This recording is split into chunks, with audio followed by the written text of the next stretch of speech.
네, 이 오후 시간에도 우리의 생명이신 주 예수 그리스도만을 풍성히 누리는 복된 시간이 되기를 원합니다.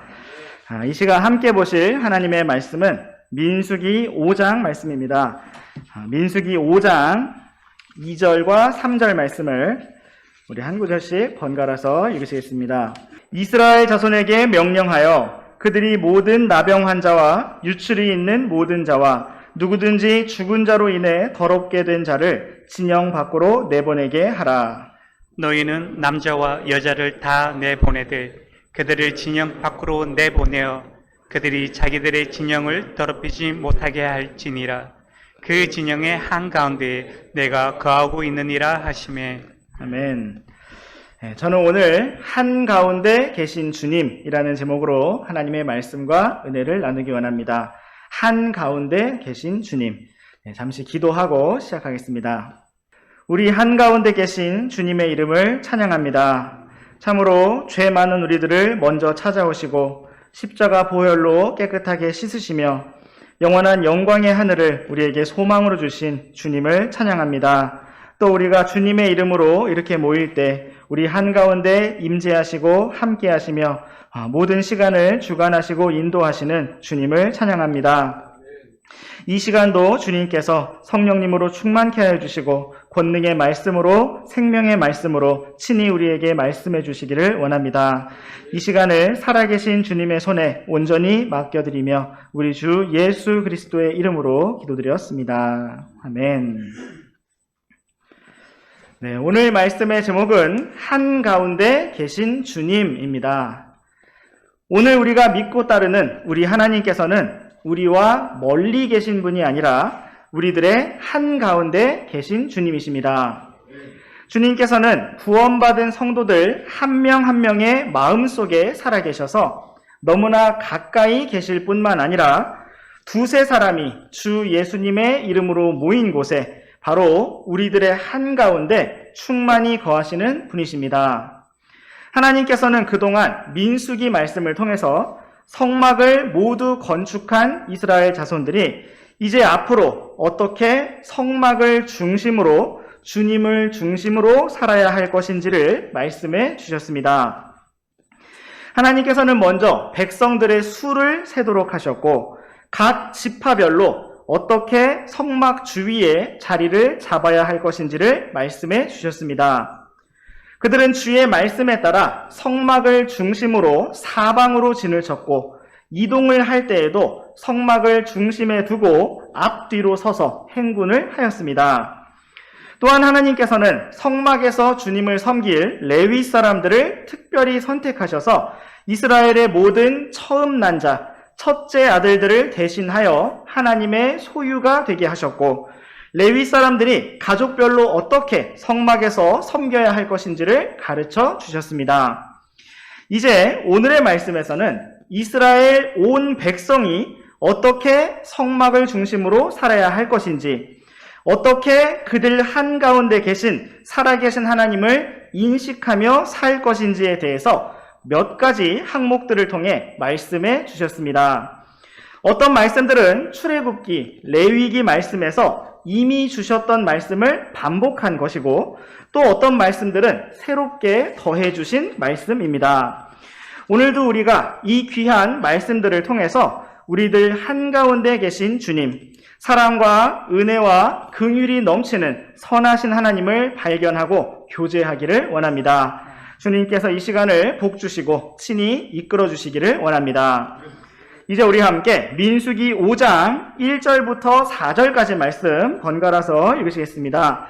주께서 모세에게 말씀하여 이르시되 이스라엘 자손에게 명령하여 그들이 모든 나병 환자와 유출이 있는 모든 자와 누구든지 죽은 자로 인해 더럽게 된 자를 진영 밖으로 내보내게 하라. 너희는 남자와 여자를 다 내보내되 그들을 진영 밖으로 내보내어 그들이 자기들의 진영을 더럽히지 못하게 할지니라. 그 진영의 한가운데에 내가 거하고 있느니라 하시매. 이스라엘 자손이 그와 같이 행하여 그들을 진영 밖으로 내보내었으니 곧 주께서 모세에게 말씀하신 대로 그렇게 이스라엘 자손이 행하였더라. 네, 오늘의 말씀은 모세와 이스라엘 자손이 어떻게 그들의 회중을 거룩하고 정결하게 지켜낼 것인지를 말씀하시는 주의 말씀으로부터 시작되고 있습니다. 하나님께서는 2절 말씀과 같이 모든 나병 환자와 유출이 있는 모든 자와 누구든지 죽은 자로 인해 더럽게 된 자를 진영 밖으로 내보내라고 말씀하셨습니다. 또한 하나님께서는 이 일을 행함에 있어서 3절 말씀과 같이 남자와 여자의 경우를 차별하지 말고 모두 동일하게 행하도록 말씀하셨습니다. 하나님께서는 이러한 사람들을 진영 밖으로 내보내어 격리하도록 하셨는데 그 이유는 그들이 바로 진영을 더럽게 할 수가 있었기 때문이고 그 진영의 한가운데 거룩하시고 정결하신 하나님께서 거하고 계시기 때문이었습니다. 모세와 이스라엘 자손은 4절 말씀과 같이 주의 말씀에 따라 모든 나병 환자와 유출이 있는 모든 자와 죽은 사람의 시체를 접촉하여 더럽게 된 자를 다 진영 밖으로 내보내어 진영 밖에 거하게 하였습니다. 그들은 각 사람에게 해당되는 날수만큼 진영 밖에 격리되어 있다가 다시 진영 안으로 들어올 수가 있었습니다. 우리는 전에 레위기 말씀을 통해 이것과 관련하여 주신 많은 말씀들을 살펴보았습니다. 하나님께서 그 모든 말씀들을 다시 요약하고 반복하여 기록하신 것은 이것이 그들을 위해서 아주 중요한 것이었기 때문입니다. 하나님께서는 이렇게 부정하게 된 사람들이 어떻게 죄 헌물과 범법 헌물을 드릴 것인지, 또 어떻게 자기 옷을 빨고 흐르는 물로 목욕을 하며 일주일간 격리되었다가 제사장에게 다시 자신을 보여서 정결하게 되었다고 판단을 받을 것인지에 대해 자세히 말씀해 주셨습니다. 기원전 1500년경을 살았던 모세와 이스라엘 자손에게는 세균이나 곰팡이나 전염성을 가진 바이러스에 대한 지식이 전혀 없었습니다. 그러므로 하나님께서는 사람의 피부나 옷감이나 흙으로 된 집의 벽에서 발생하고 전염될 수 있는 모든 곰팡이균과 세균성 질환들을 나병이라는 이름으로 통칭하여 부르시고 그 모든 사람들과 물건들을 어떻게 격리하고 정결하게 할 것인지를 자세히 말씀해 주셨습니다. 특별히 하나님께서는 나병을 통해 사람의 죄가 어떠한가를 가르쳐주고자 하셨는데 성경에 나타난 나병의 특징은 가만히 있는 것이 아니라 더 넓게 퍼져나간다는 것이고 다른 사람에게까지 영향력을 끼쳐서 전염될 수가 있다는 것입니다. 그러므로 하나님께서는 그러한 사람이 다른 모든 사람들로부터 분리되고 격리되어 진영 밖에 거하여야 한다고 말씀하셨습니다. 이처럼 하나님께서는 자신의 백성이 악한 영향력을 주는 모든 것들로부터 분리되기를 원하셨습니다. 싱싱한 토마토가 가득 들어있는 한 상자에 상한 토마토 하나가 들어가면 싱싱한 토마토가 더 많기 때문에 상한 토마토가 영향을 받아서 싱싱하게 되는 것이 아니라 반대로 상한 토마토 그 하나가 온 상자를 상하게 만드는 것을 볼 수가 있습니다. 이처럼 이스라엘 진영에 나병 환자가 겨우 한 명이고 건강한 사람이 더 많기 때문에 한 명의 나병 환자가 영향을 받아 건강해지는 것이 아니라 그 한 사람의 부정함 때문에 많은 사람이 전염병을 가지게 될 수가 있었습니다. 그러므로 하나님께서는 이스라엘 자손이 부정한 사람을 분리시키기를 원하셨고 그 전체 자손들을 건강하고 거룩하고 정결하게 지켜내기를 원하셨습니다. 이처럼 하나님께서는 우리가 악한 것들로부터 분리되기를 원하시고 거룩하고 정결하기를 원하십니다. 그 이유는 거룩하신 하나님께서 우리 한가운데 계시기 때문이고 우리가 그분의 성전이기 때문입니다. 또한 우리는 여기에서 진영 밖이라는 말씀과 함께 우리 주 예수님의 모습을 발견할 수가 있습니다. 우리 잠시 히브리서 13장 말씀으로 가보시겠습니다. 히브리서 13장 11절부터 13절까지 말씀을 번갈아서 읽으시겠습니다. 그 짐승들의 피는 죄로 인해 대제사장이 성소 안으로 가지고 들어가고 그것들의 몸은 진영 밖에서 불사르나니 그러므로 예수님께서도 친히 자신의 피로 백성을 거룩히 구별하기 위해 성문 밖에서 고난을 당하셨느니라. 그러므로 우리가 그분의 치욕을 짊어지고 진영 밖에 계신 그분께 나아가자. 아멘. 하나님께서는 부정한 자가 이스라엘 진영 가운데 거할 수 없고 진영 밖으로 보내져서 격리되어야 한다고 말씀하셨습니다. 또한 이스라엘의 죄를 속죄하는 죄 헌물은 제단 위에서 일부를 태우고 그 피는 성전 안으로, 성소 안으로 가지고 들어가지만 나머지는 진영 밖에 죄를 버리는 곳으로 가져가서 태워야 했습니다. 이처럼 하나님께서는 성막을 중심으로 한 이스라엘의 진영 안쪽을 거룩한 곳으로 구분하셨고 진영 밖이라는 장소에 대해서는 부정한 자들이 보내어져서 살 곳, 죄 헌물이 태워지는 곳, 번제 헌물에서 다 타고난 죄가 버려지는 곳이 되게 하셨습니다. 그런데 참으로 놀라운 사실은 거룩하신 하나님의 아들 주 예수 그리스도께서 바로 우리를 위해 우리가 있어야 할 곳인 성문 밖으로, 진영 밖으로 나오셨다는 것입니다. 마치 부정한 자가 진영 밖에 거하였던 것처럼 주 예수님께서 우리의 죄와 불법을 담당하시고 진영 밖으로 나아가셨습니다. 마치 죄 헌물이 진영 밖에서 불태워졌던 것처럼 우리 주 예수님께서 그렇게 우리를 위해 예루살렘 성문 밖에서, 진영 밖에서 갈보리 산 위에서 십자가에 달리셨습니다.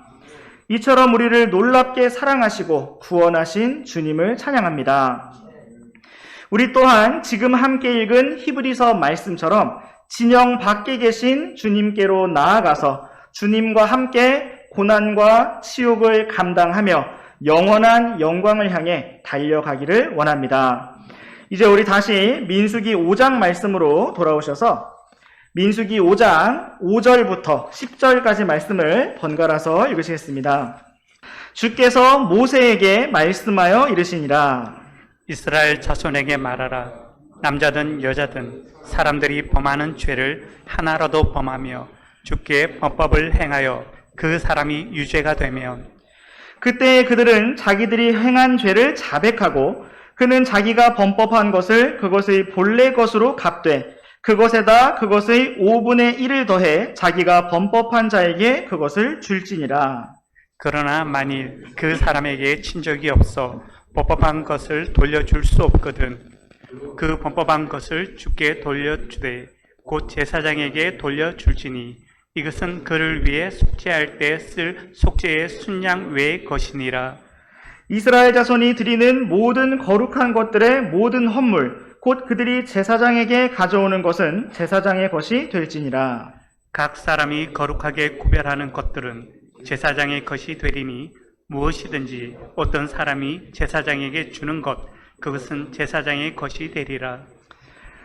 이스라엘의 진영의 한가운데 거하시는 하나님께서 그들에게 주신 두 번째 말씀은 어떤 사람이 다른 사람에게 범법하고 손해를 끼친 경우에 대한 법입니다. 우리는 7절 말씀에서 범법한 것을 본래의 것으로 갚되 그것에다 5분의 1을 더해서 갚아야 한다는 말씀을 볼 수가 있습니다. 이처럼 누군가에게 어떤 물질적인 피해를 입힌 것에 5분의 1을 더하여 갚으라는 말씀은 앞서 레위기 말씀에서 범법 헌물에 대해 말씀하시면서 이미 주셨던 그 법을 다시 한번 요약하고 반복해서 주신 것입니다. 그런데 우리는 레위기 말씀에서는 주어지지 않았던 새로운 내용이 8절 말씀에서 등장하고 있는 것을 볼 수가 있는데 그것은 바로 손해배상을 받아야 할 그 당사자가 죽어서 더 이상 존재하지 않을 경우 또 그에게 어떠한 남겨진 친족도 없어서 그것을 대신 받을 만한 사람도 없을 경우에 대한 것입니다. 이 말씀은 하나님께서 처음에 레위기 말씀을 주신 이후에 이러한 새로운 상황이 벌어졌거나 아니면 앞으로 곧 벌어질 수가 있었기 때문에 하나님께서 더하여 주신 말씀으로 이해될 수가 있습니다. 하나님께서는 누군가에게 피해를 입히고 죄를 하나라도 범한 그 사람이 반드시 그 죄를 자백하고 범법 헌물을 드릴 뿐만 아니라 자신이 손해를 입힌 것에 5분의 1을 더해서 갚아주어야 한다고 말씀하셨습니다. 그리고 이 법은 6절 말씀에 기록된 것처럼 남자든 여자든 차별 없이 동등하게 적용되는 법이었습니다. 그런데 만약 손해배상을 받을 당사자나 가까운 친족이 아무도 없다면 갚지 않아도 된다라고 말씀하지 않으시고 주를 섬기는 제사장에게 주님께 그것을 돌려주고 갚으라고 말씀하셨습니다. 그 이유는 모든 죄와 범법이 곧 그들의 한가운데 계시는 하나님 앞에서 바로 주님께 행하는 것이기 때문입니다. 그러므로 6절 말씀의 끝에서도 주께 범법을 행하여 그 사람이 유죄가 되면이라고 말씀하고 있습니다.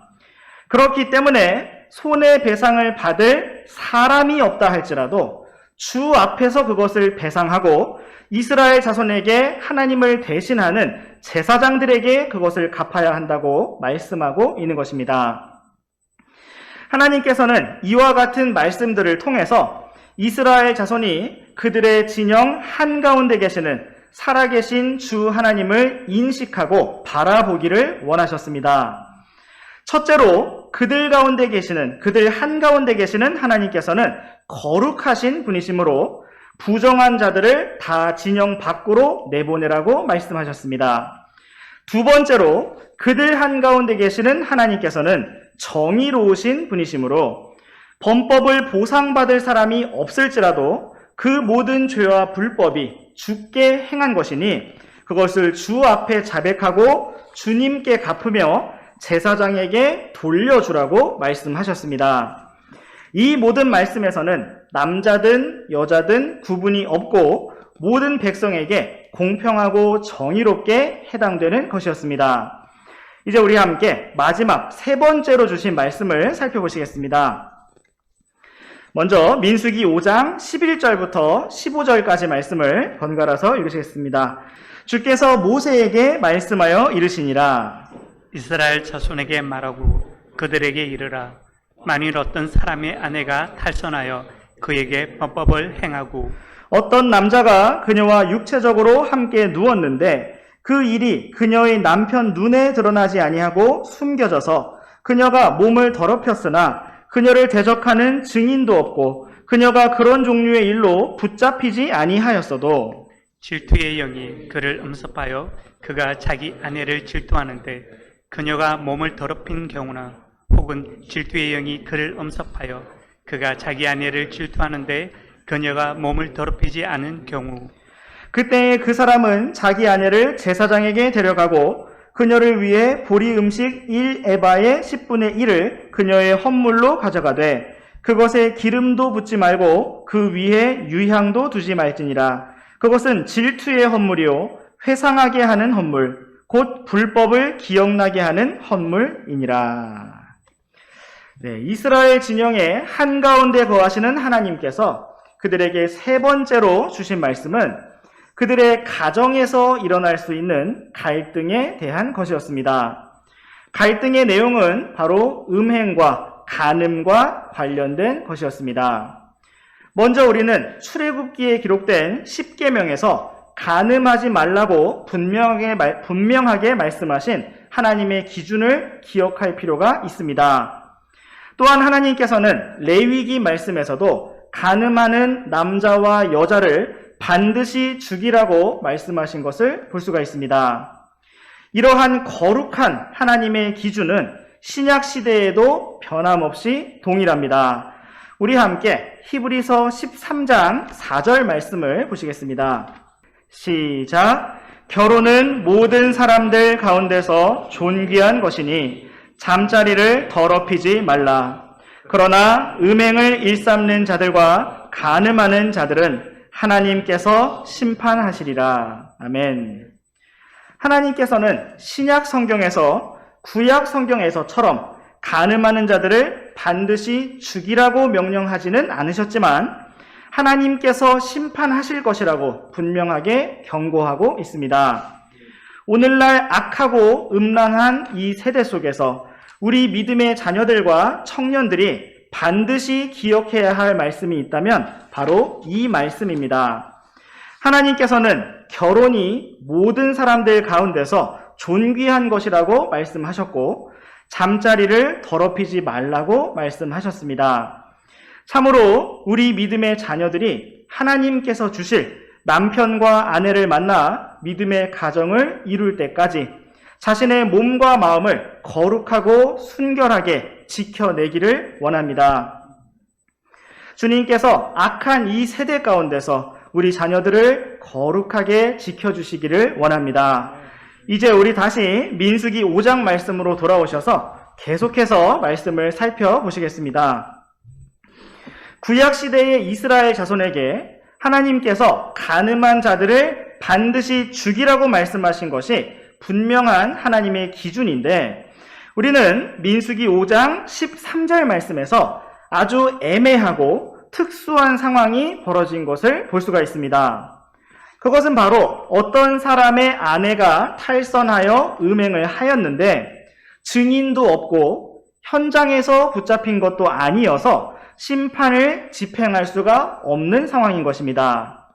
또한 14절 말씀에서는 또 다른 종류의 애매한 상황을 볼 수가 있는데 그것은 어떤 사람의 아내가 탈선하지 아니하였는데 남편의 마음속에 질투와 의심이 일어난 답답하고 억울한 상황인 것입니다. 하나님께서는 이러한 경우에 가정의 문제, 부부의 문제를 주님 앞에 가지고 나오도록 율법으로 정하셨습니다. 만약 이 문제를 가정에서 알아서 자체적으로 해결하라고 한다면 당시 사회적으로나 육체적으로 힘을 가졌던 남자들이 자기들의 뜻과 주장대로 일을 진행하였을 것이고 사회적 약자였던 여자들은 억울한 일들을 꼼짝없이 당할 수밖에 없었을 것입니다.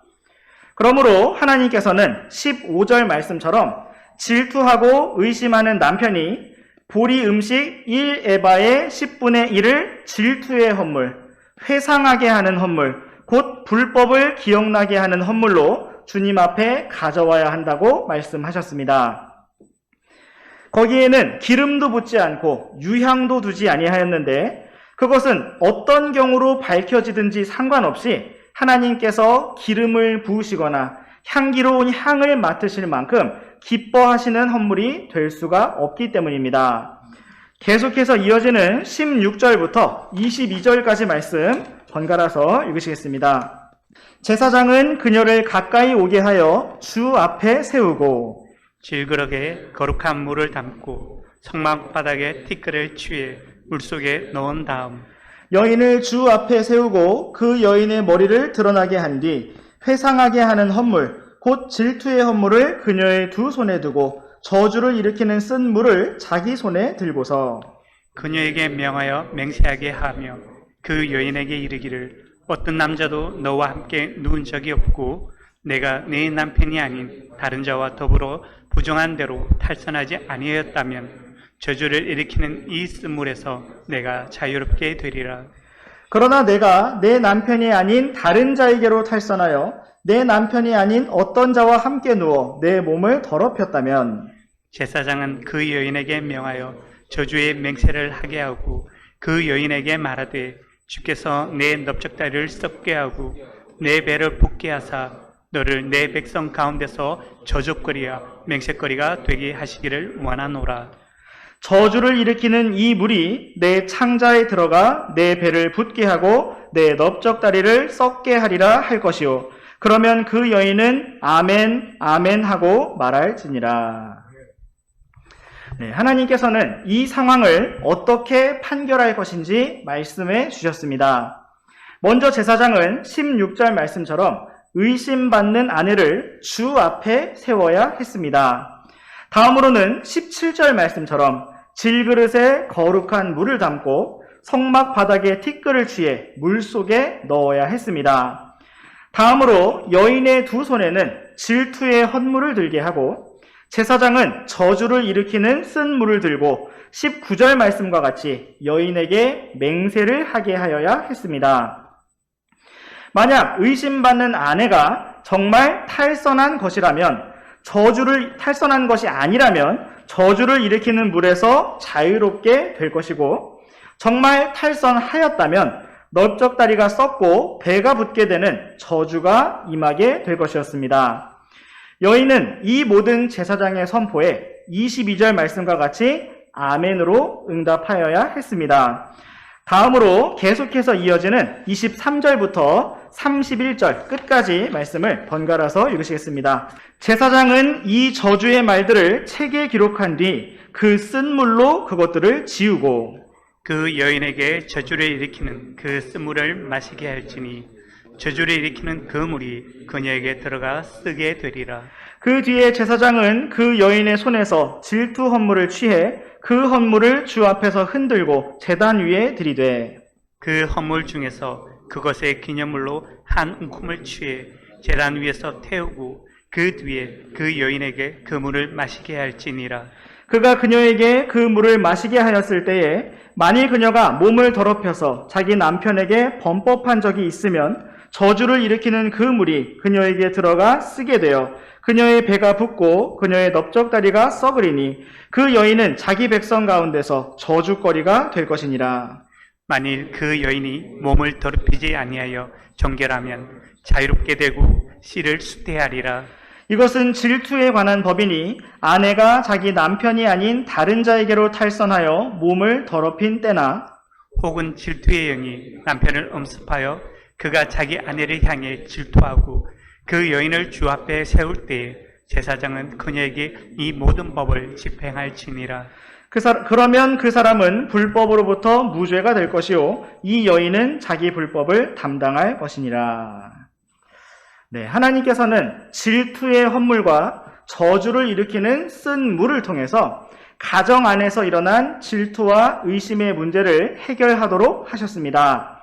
만약 여인이 음행한 것이 맞다면 27절 말씀과 같이 저주를 일으키는 쓴 물을 마시고 배가 붓고 넓적다리가 썩는 저주가 임하게 될 것이지만, 만약 탈선하지 아니하였다면 28절 말씀과 같이 자유롭게 되고 씨를 수태하게 될 것이라고 말씀하셨습니다. 잠시 우리가 앞에서 살펴보았던 민수기 5장 3절 말씀을 다시 한번 보시면, 민수기 5장 3절 말씀에서 하나님께서는 부정한 자를 진영 밖으로 내보내라고 하실 때에 남자와 여자를 다 내보내라고 공평하게 말씀하셨습니다.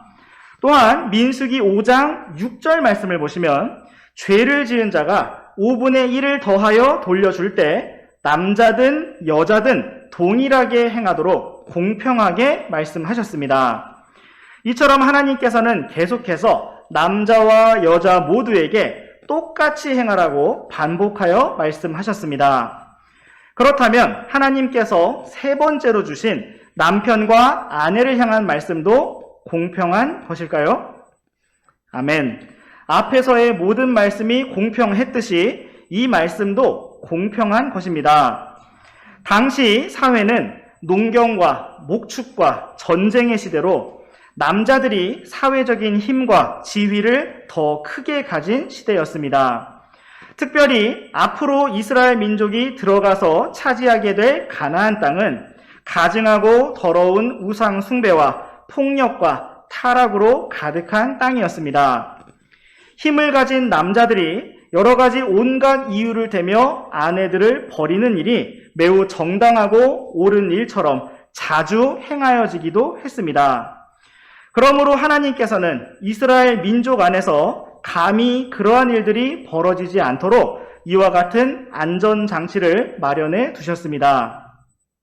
그것은 남편에게 어떠한 질투나 의심이 일어났을지라도 함부로 아내를 버릴 수 없으며 제사장을 통해 질투의 헛물과 저주를 일으키는 쓴 물을 통해 주 앞에서 확실하게 드러나게 될 때에 하나님의 말씀에 따라 심판하고 처리하도록 법을 정하셨던 것입니다. 그러므로 이 말씀은 당시 불공평한 사회에서 주어진 공평한 법이었고 사회적 약자였던 여자들을 보호하는 법이었습니다. 이것은 우리 하나님께서 약한 자들을 돌보시고 긍휼히 여기시며 도와주시는 하늘의 아버지이시기 때문입니다. 오늘 우리는 한가운데 계신 주님이라는 제목으로 민수기 5장 말씀을 살펴보았습니다. 하나님께서는 자신을 이스라엘의 진영 한가운데 계신 분이라고 가르쳐 주시면서 세 가지 말씀을 주셨습니다. 첫 번째는 가장 넓은 범위로 이스라엘의 전 진영에 대하여 말씀하셨습니다. 그들의 모든 진영에서 누구든지 진영을 더럽게 하는 자, 특별히 육체적으로 질병이 있고 전염성이 있을 만한 모든 자를 진영 밖으로 격리하도록 하셨습니다. 다음 두 번째로 하나님께서 주신 말씀은 조금 더 좁은 범위로 이웃들 간의 손해와 배상에 대한 말씀이었습니다. 비록 배상을 받을 당사자가 더 이상 없고 그 사람과 관련된 친족이 없을지라도 그들 한가운데 계신 하나님 앞에서 그것을 배상하고 주께 갚으라고 말씀하셨습니다. 그리고 마지막 세 번째로 하나님께서 주신 말씀은 가장 좁은 범위라고 할 수 있는 가정의 일, 부부 사이의 일이었습니다.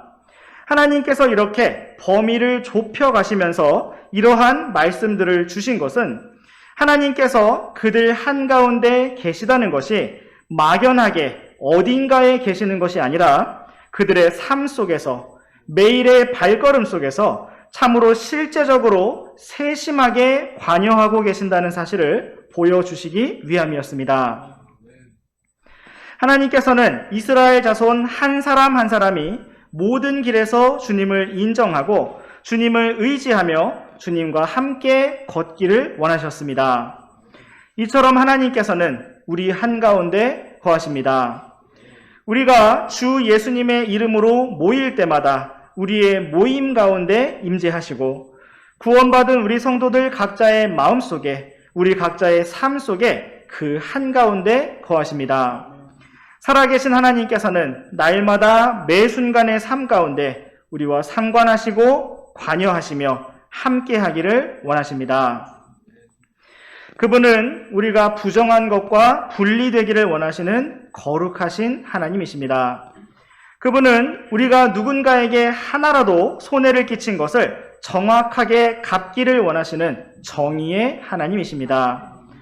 또한 그분은 약한 자들을 보호하시고 돌보시는 긍휼의 하나님이십니다. 참으로 우리가 이러한 놀라우신 하나님, 좋으신 하나님, 우리 한가운데 계신 하나님을 날마다 경험하기를 원하고 그분과 항상 동행하기를 원합니다. 이제 오늘의 마지막 말씀으로 스바냐 3장 17절 말씀을 보시겠습니다. 시작. 내 한가운데 계시는 주 내 하나님은 강력한 분이시니 그분께서 구원하시고 너로 인해 기뻐서 즐거워하시며 친히 사랑하는 가운데 안식하시고 너로 인해 노래를 부르며 기뻐하시리로다 하리라. 아멘. 우리의 한가운데 계시는 주 우리의 하나님은 강력한 분이시고 우리를 구원하시는 분이시며 무엇보다 우리를 기뻐하시고 즐거워하시는 분이십니다. 하나님께서는 우리 한가운데 거하시면서 기뻐하시는데 그렇게 기뻐하시는 이유는 우리에게 무엇인가 특별한 자격이 있어서가 아니라 친히 자격 없는 우리들을 있는 모습 그대로 사랑하시기 때문입니다. 하나님께서는 이처럼 우리 한가운데 계시면서 우리와 기쁨과 즐거움과 사랑과 안식을 나누기를 원하시고 그분의 강력한 권능과 생명과 지혜를 누리게 하시기를 원하십니다.